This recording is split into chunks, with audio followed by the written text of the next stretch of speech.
días. Ok, ya estamos aquí instalados. Fabrielo, ¿cómo me le va? Bueno, entonces vamos a iniciar porque esto es una reprogramación y no quiero complicarles. Me imagino que tienen una otra materia, otra clase a las 9:30. Sí, Ok, entonces fíjense, vamos a hacer un breve recuento primero. Continuamos con lo que es la filosofía moderna y la problemática del sujeto en los siglos XVI al siglo XVIII. Entonces, ¿qué estuvimos charlando la semana pasada? Estuvimos conversando sobre las nuevas tendencias filosóficas del pensamiento moderno. Entonces, acá hablamos sobre lo que es el racionalismo, ¿sí? Entonces, tenemos que el padre del racionalismo fue René Descartes, filósofo, matemático y científico francés, que René se destacó por abogar por la certeza y la evidencia a través del razonamiento deductivo.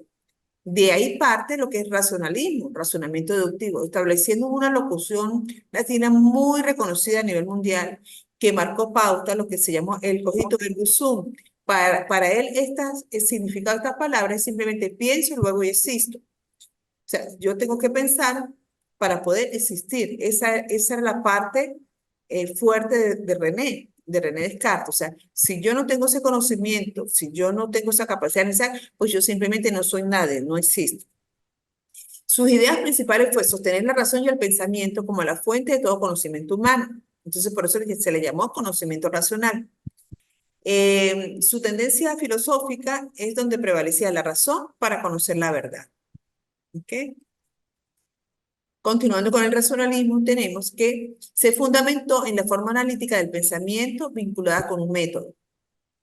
O sea que aquí partimos de que este racionalismo formó parte de las raíces y abordó lo que es o lo que se conoció para ese entonces el método, pero hoy día nosotros lo manejamos como el método científico. Para nosotros abordar el método científico tenemos que contener conocimientos, las bases bien sentadas sobre qué es un método, qué es una metodología para nosotros alcanzar un objetivo. Ustedes hoy día en su maestría de gerencia y liderazgo tienen que hacer una tesis de maestría, a nivel de maestría, donde tienen que aplicar todo lo que tiene que ver con el método científico a través de la metodología de investigación. Pero todas esas bases que nosotros hoy día estamos disfrutando para estudiar, para generar conocimiento, para estar en un nivel de cuarto nivel, se la debemos en parte a todos estos filósofos que hicieron un esfuerzo en su momento oportuno y nos han dado todas estas bases desde, como dice, en bandeja de plata, pues, porque nosotros lo que estamos es aplicando y partiendo de algo que ellos iniciaron hace muchísimos años, ¿ok? Entonces, René Descartes representó una figura destacada en el racionalismo occidental con su planteamiento filosófico, pienso y luego existo. Es decir, el propio hecho de pensar demostraría nuestra existencia. ¿Sí? Eso fue en un discurso filosófico que está recogido en el año de 1637. Finalmente, para René, el racionalismo se caracterizaba por sostener la razón y el pensamiento como la fuente de todo conocimiento humano. O sea, esa razón y ese pensamiento fueron las bases del racionalismo. ¿Ok? Creo que hasta aquí estuvimos trabajando la semana pasada. Y un poquitico aquí. Entonces, fíjense, para seguir avanzando con la parte de René Descartes, tenemos que existen varios tipos de racionalismo. El metódico, el epistemológico, el dualismo cartesiano y el inactivismo. Acá podemos ver brevemente cada uno de ellos. El metódico, Descartes abogó por un enfoque sistémico y estructurado para alcanzar el conocimiento. El epistemológico, ustedes han venido trabajando todos estos términos a lo largo de su carrera de maestría. Descartes defendió la supremacía de la razón como fuente primaria del conocimiento. O sea, primero fue metódico a través de la ciencia y la teoría del conocimiento, soportó y abordó la razón. Después nos habla sobre lo que se llamó el dualismo cartesiano. Una obra muy importante para él fue las meditaciones metafísicas. Descartes propuso una separación radical entre la mente y el cuerpo. A eso le llamó el dualismo cartesiano, o sea que el cuerpo humano está dividido en un plano cartesiano, como él mismo lo sugiere, y en ese plano cartesiano simplemente separó lo que es la mente y el cuerpo. ¿Okay? Él le llamó dualismo cartesiano. Otra metodología importante del tipo de racionalismo que nos ofrece Descartes es el inactivismo. Descartes sostenía la existencia de ideas innatas, conceptos persistentes en la materia independientemente de la experiencia. Entonces, él llamaba esa existencia de ideas innatas inactivismo, y para él eso era como relacionado con las ideas de Dios, ¿no? Entonces, este método ha sido bastante discutido a lo largo de los estudiosos porque se contradice un poco con la parte del racionalismo, pero igual fue planteado en su momento y fue de gran interés. Otra tendencia importante, aparte del racionalismo, tenemos el empirismo. El padre del empirismo fue Francisco Bacon, fue un célebre filósofo, político, abogado y escritor inglés. Ahora fíjense, el empirismo, esta tendencia, esta corriente es opuesta al racionalismo. En esta tendencia encontramos que se enfatiza la experiencia sensorial y la observación como la base del conocimiento. Acá encontramos filósofos importantes como John Locke y David Hume, donde ellos argumentaron que la mente es una tabla rasa al nacer y el conocimiento se adquiere a través de la experiencia. O sea, la mente es con la que nosotros nacemos, con la que nosotros evolucionamos, y solamente el conocimiento para esta teoría es adquirida a través de la experiencia. O sea, todas las experiencias que nosotros tenemos a lo largo de la vida, cualquier tipo de experiencia, para él era considerada como empirismo, porque solamente el conocimiento era identificado a través de la experiencia. John Locke, filósofo inglés, se destacó en la epistemología, la política, la educación y las medicinas. Sus aportes pues trascendieron de gran importancia como fundador del empirismo moderno, ¿sí? A través de las teorías de lo que se conoció como la tabla rasa, que para él la mente era el nacer y el conocimiento era la vida misma, o sea, las experiencias a través de la vida.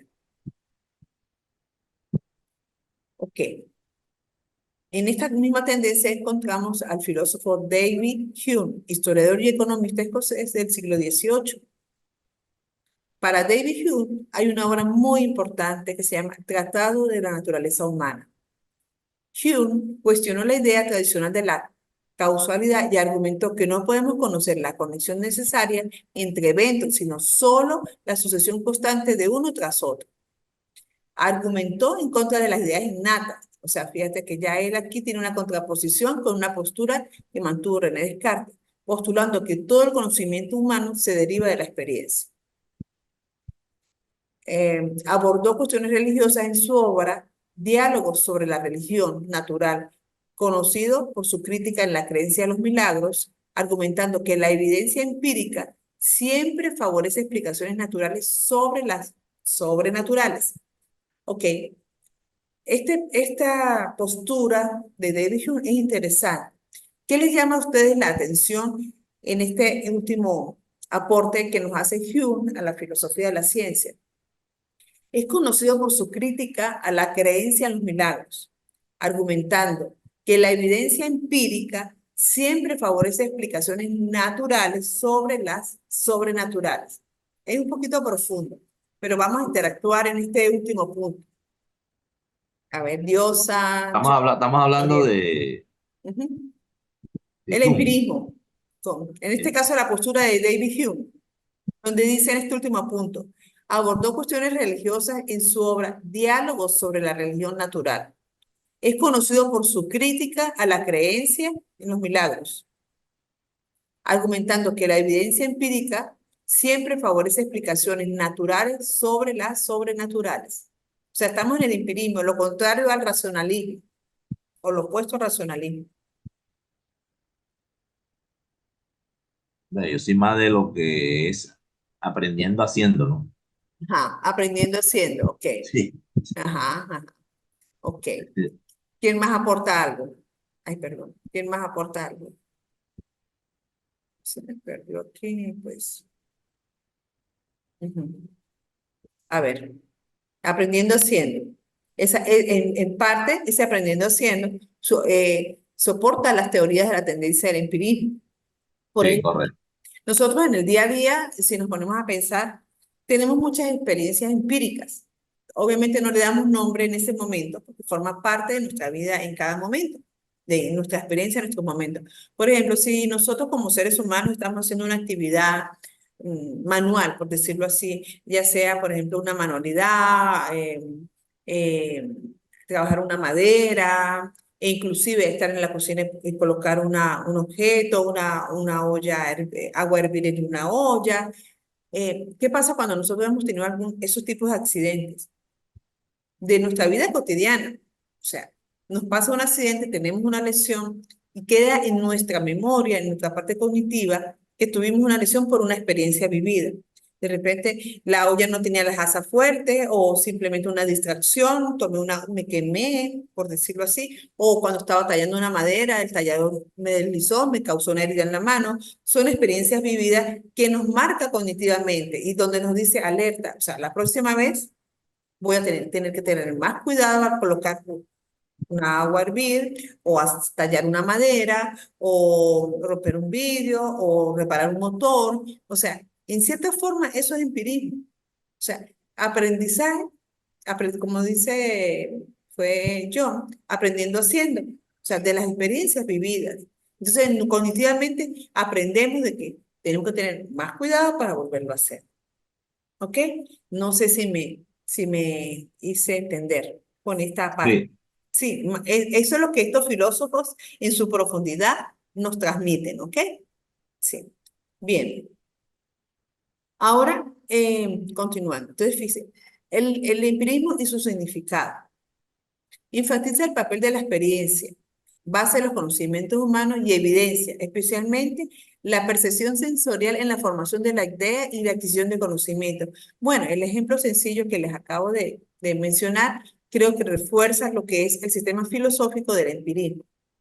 A ver, me gustaría escuchar alguna otra experiencia de empirismo vivida por ustedes en función a lo que estamos argumentando en cuanto al postulado del empirismo.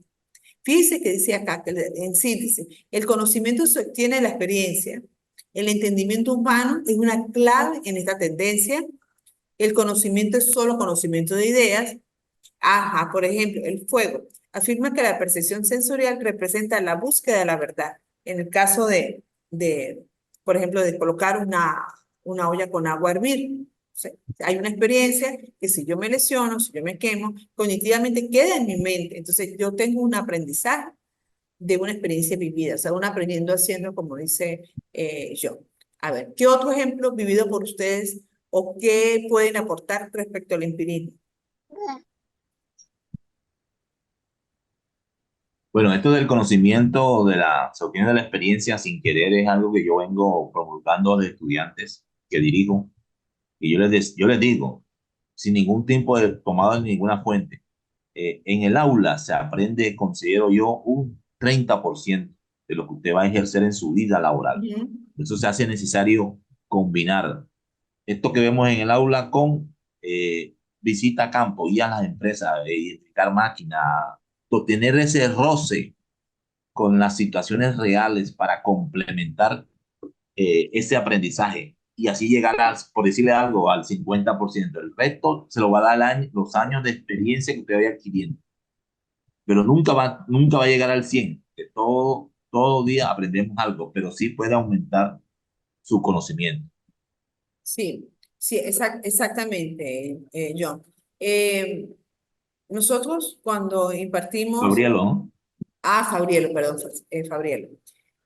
Fabrielo, cuando nosotros impartimos clases en nuestras aulas, en cualquiera de los niveles donde nos encontremos, somos una fuente informativa, o sea, somos aparte de fuente informativa de conocimiento, transmisora de conocimiento, también compartimos con nuestros estudiantes nuestras experiencias vividas. Eh, Perdón, profe, y aquí tengo algo que también digo. Yo digo a veces que se puede ajá, convertir en una crítica. ajá, Para Jiménez Fabrielo, ajá, yo pienso que al aula de formación, en la ingeniería donde estoy yo, deben llegar facilitadores o docentes, como se les conoce hoy, que hayan tenido experiencia laboral.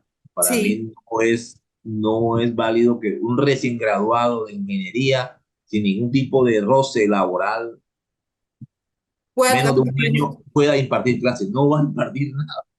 Vas a repetir lo que aprendió y Sí, estaríamos condenando al sí. estudiante ahí. Sí, Fabriel, exacto, Fabriel, discúlpame. ¿Tú qué profesión tienes? Yo soy profesional en seguridad y salud en el trabajo, salud ocupacional, como se le conoce.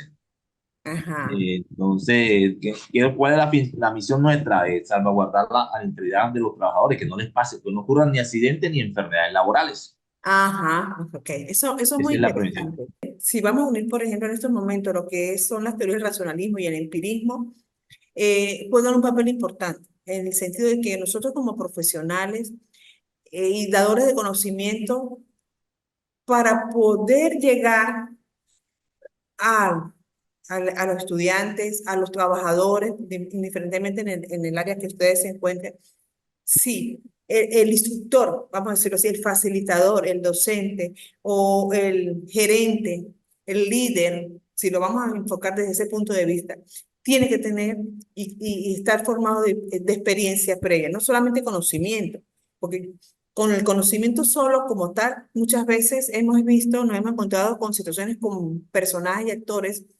tienen mucho conocimiento, pero no saben hacerlo llegar, no lo saben bajar a sus estudiantes, a sus discípulos, a sus trabajadores, a sus obreros, al nivel en que se encuentran. Entonces, esa experiencia previa es muy importante a la hora de formar un ser humano, un sujeto, vamos a decirlo de esa manera. Y la experiencia, pues la experiencia nos nutre, porque es una forma de indagar y de poder hacer llegar el verdadero conocimiento, ¿sí? Entonces, es muy importante la experiencia en cualquier área de trabajo, porque por eso, bueno, muchas veces decimos, es injusto cuando se está haciendo un reclutamiento de selección de personal, experiencia previa mínima de 2 años. Entonces, el joven que está recién graduado pues no tiene esa experiencia, no tiene la oportunidad de tener esa experiencia para poder ejercer. Entonces después vienen las áreas de reclutamiento, de selección de personal, que se encargan de entrenar a este personal para que pueda tener un nivel y pueda cumplir con las expectativas de una empresa, en este caso, ¿no? Para el sector donde vaya a trabajar. Pero la experiencia es muy importante. Nosotros lo vemos muchas veces también, a veces en el área de la educación, cuando jóvenes recién graduados, profesionales recién graduados, que no han tenido oportunidad de interactuar con otras instituciones, con otras regiones, o sea, no han tenido esa oportunidad de tener una formación antes de ingresar a un aula y estar con un grupo de alumnos, así sea a nivel escolar, media o universitaria. Entonces se siente como ese pequeño vacío, ¿no? Como ese pequeño vacío. Entonces, estas teorías, estas tendencias nos nutren en el sentido de que cuando queremos tener una gerencia y un liderazgo en el área de educación, porque la educación viene siendo la base en cualquier ámbito de trabajo profesional. Si no estamos preparados emocionalmente, no estamos preparados profesionalmente para ejercer un cargo, para ejercer una situación, se nos va a dificultar. No, no es que sea imposible, pero va a ser más cuesta arriba poder llegar al objetivo propuesto por la organización en términos generales. No sé si están de acuerdo, qué les parece. Es importante la interacción. ¿Por qué? Porque a medida que vamos interactuando nos vamos dando cuenta de la importancia de estas tendencias y de estas corrientes. Porque en el momento que ustedes estén llegando a su tesis de maestría, van a tener que utilizar referentes teóricos y van a tener que soportar las teorías de su investigación basadas en teorías propuestas, y estas teorías filosóficas son de mucho apoyo y de mucha ayuda para ustedes poder formular sus bases teóricas, sus antecedentes ante su tesis de maestría. Y si nos ponemos también a analizar, nos damos cuenta que mucho de todo esto que estamos tratando en este momento, que estamos intercambiando, ha formado parte de nuestras vidas. Lo único que no le hemos dado el nombre o la denominación, que estamos en el empirismo, estamos haciendo racionalismo, ni nada de eso por el estilo. Pero sí, siempre ha formado parte de nuestras vidas. ¿Ok? Lo hacemos inconscientemente todo esto. Exacto, exactamente, todo inconscientemente. Pero entonces, la idea es que le encontremos la lógica y la razón de que por qué nos pueden ser útiles estas herramientas al momento de ejercer un cargo de gerente, un cargo de liderazgo, un cargo de dirección ante una escuela, una entidad universitaria, de cómo podemos llegar porque a nivel de gerencia y liderazgo son ustedes los que tienen que gerenciar y son los que tienen que marcar la pauta ante una organización. Indiferentemente del área, si no es educativa, si es otra organización, pues cumplen las mismas razones, tienen que cumplir las mismas razones. Entonces es muy importante, ¿ok? Bueno, continuando, vamos a encontrar otra tendencia que se llama idealismo. Este idealismo, vamos a encontrar dos filósofos importantes, George Berkeley y Immanuel Kant. Immanuel Kant es más conocido y más sonado que George Berkeley. Ambos argumentaron que la realidad externa es dependiente de la percepción y de la mente. Para Berkeley, el idealismo es subjetivo y es considerado también como un gran filósofo empirista, donde sostuvo que la realidad consiste solo en las percepciones sensoriales y que los objetos existen solo cuando son percibidos por la mente. Bueno, esto es como en un solo plano, en una sola dimensión, sostener que la realidad consiste solo en percepciones sensoriales, porque no todos como sujetos tenemos esa capacidad de percepción sensorial de poder introducirnos en esa dimensión tan profunda de lo que es medir los sentimientos y las emociones para poder después sacar una deducción, una conclusión ante un suceso, un fenómeno. Sin embargo, para Immanuel Kant, conocido por su obra Crítica de la razón pura, donde abordó que la relación entre la experiencia y el conocimiento introdujo la noción de priori y a posteriori para distinguir entre conocimiento independiente de la experiencia y conocimiento derivado de la experiencia, o sea, un conocimiento cognitivo, supuesto, con conocimiento básico, pero que a su vez iba a estar sujeto de un conocimiento derivado de la experiencia. Él llegaba me quedan 10 minutos, ok. Él llega a la conclusión de que se necesitan ambas partes para poder tener una buena postura ante la crítica a la razón, o sea, a lo que es la razón pura. Eso fue lo que él llamó a Immanuel Kant. Ahora bien, este positivismo, esta corriente filosófica es muy conocida en el campo de la educación y se refieren a Augusto Comte. No sé si lo han escuchado. Sí. Abogó por el método científico aplicado a todas las disciplinas, enfatizando la importancia de la evidencia empírica. ¿Sí? O sea, para él le da postura y base y apoyo a lo que fue la evidencia empírica y luego la traslada hacia lo que es el método científico, la metodología de la investigación. O sea que sin el procesamiento de los pensamientos en la mente, no puede existir un método científico. Comte es conocido por ser el fundador del positivismo, un enfoque filosófico y científico. O sea, él mezcla el ser, la existencia del ser y la realidad, la validez y la confiabilidad de los resultados, que aboga por el conocimiento basado únicamente en hechos observables y verificables, que es lo que actualmente nosotros hacemos hoy día con la metodología cuantitativa, con los estudios cuantitativos.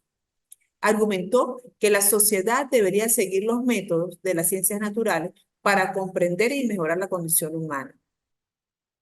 Propuso una clasificación de la ciencia según su grado de complejidad, desde las ciencias matemáticas y físicas hasta las ciencias sociales. Creía que la sociología o la física social sería la culminación del conocimiento positivista.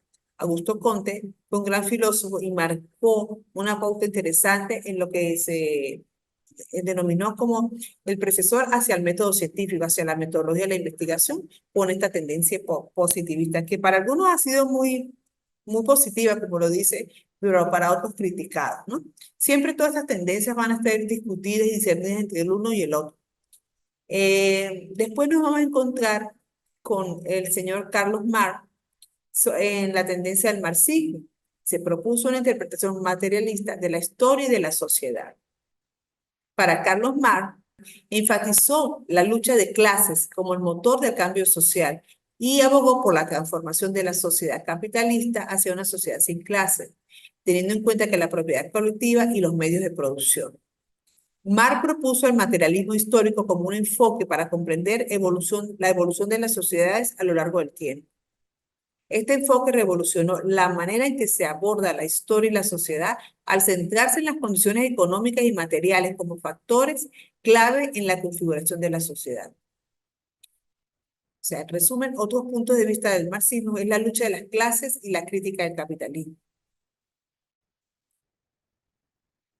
¿Qué opinan al respecto de las teorías de Marx, de Karl Marx, sobre la lucha de clases como el motor del cambio social? Tiene que ver la lucha de las clases para hacer un cambio social. ¿Qué opinan ustedes? Eh, Señor, todo el tiempo ha habido el opresor y es como que y el oprimido.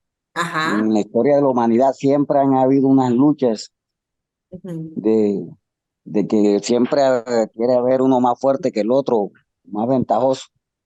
Sí, Entonces, después cuando ya la humanidad fue estructurándose, fue organizándose más, ya sí se empezó a hablar de la lucha ya de clases. sí, sí. Ya los burgueses, Sí, los trabajadores, exacto. ya esas cosas. Si nosotros nos trasladamos a la época de los romanos, cuando en aquellos momentos éramos niños y veíamos esas películas, ¿no? Nos traumaban. Bueno, a mí me traumaban mucho de ver la crueldad del ser humano sobre otro, pero y se precisaba esa diferencia de clase fuerte entre el imperio romano y los esclavos, o los que no compartían en ese entonces los dioses que ellos compartían, ¿no? Y la crueldad misma del ser humano en disfrutar la destrucción del mismo ser. Y el desventajismo entre las clases sociales, desde ese momento ya vemos toda esta situación, ¿no? Y nos preguntamos por qué ocurre todo esto cuando el ser humano ha sido concebido y creado con una justicia social, o sea, con derechos. En qué momento toda esta crisis de valores embargó la sociedad, ¿no? Entonces son muchos puntos de reflexión que nos hacen recapacitar sobre estas tendencias filosóficas que nosotros estamos viendo en esta asignatura de filosofía de las ciencias. Fíjense, algunos aspectos a manera de síntesis para culminar. Estas tendencias filosóficas del pensamiento moderno reflejan la diversidad y enfoques que surgieron en respuesta a los cambios sociales, a los cambios científicos y culturales de la época del siglo XVI al siglo XVIII. Cada corriente ofreció una perspectiva única sobre la naturaleza del conocimiento, la realidad y la sociedad. Los aportes de Augusto Comte influyeron en la filosofía y la sociología moderna, promoviendo la idea de un enfoque científico y empírico para comprender el conocimiento y la producción científica.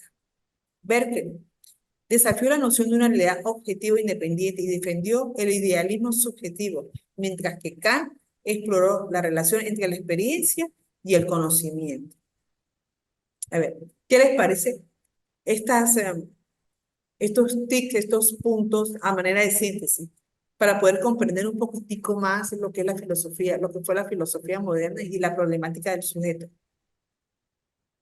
¿Cómo ven ustedes que estos aportes de estas tendencias y corrientes filosóficas pueden ser llevadas y usadas actualmente por ustedes en el campo laboral donde se encuentran, a través de verdaderos gerentes y líderes de una organización?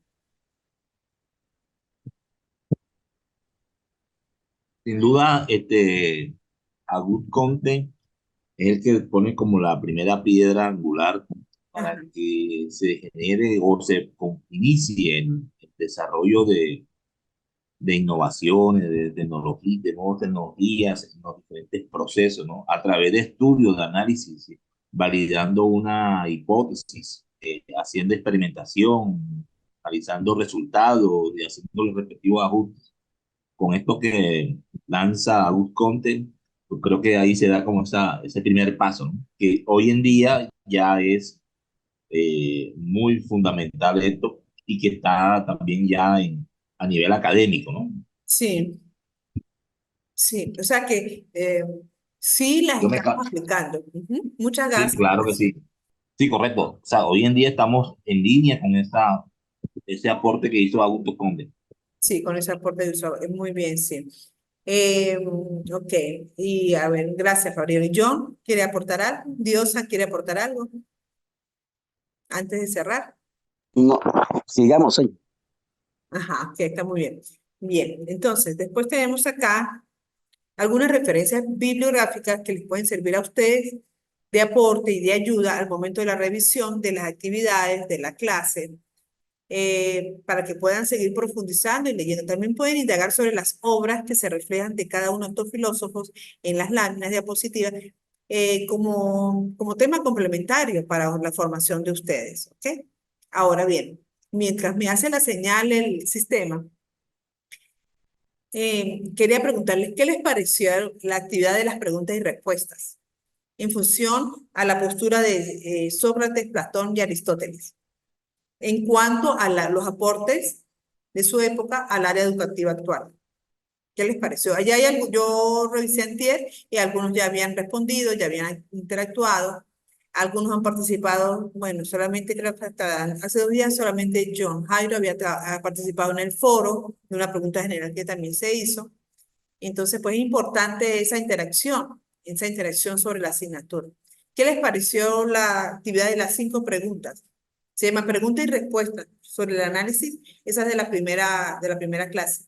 Señor, yo quedé sorprendido cuando estaba leyendo sobre Ajá, los aportes de Platón ajá. hacia la educación actual, Ujú. que quizás fue el más importante. Cómo hace muchos años él planteó que la enseñanza y el aprendizaje tenía que organizarse, estructurarse en unos periodos, Ajá. y que esos periodos ya tenían una secuencia, un proceso.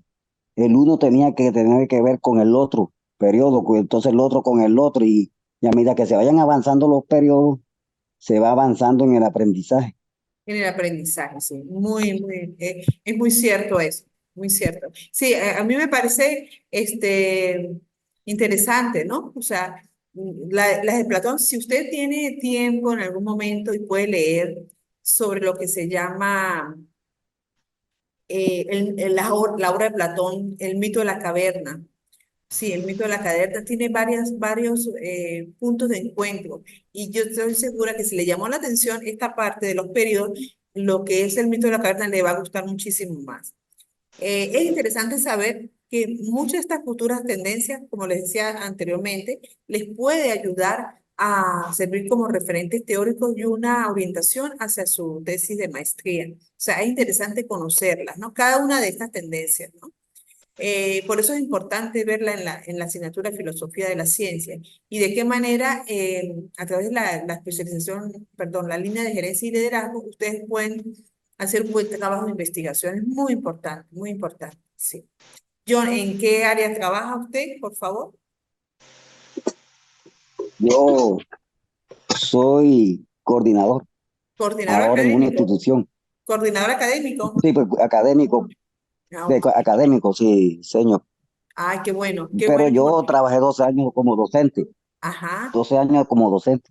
Ay, qué bien, sí. Bueno, yo todavía sigo en la Entonces, educación, y es bonito enseñar, es bonito interactuar.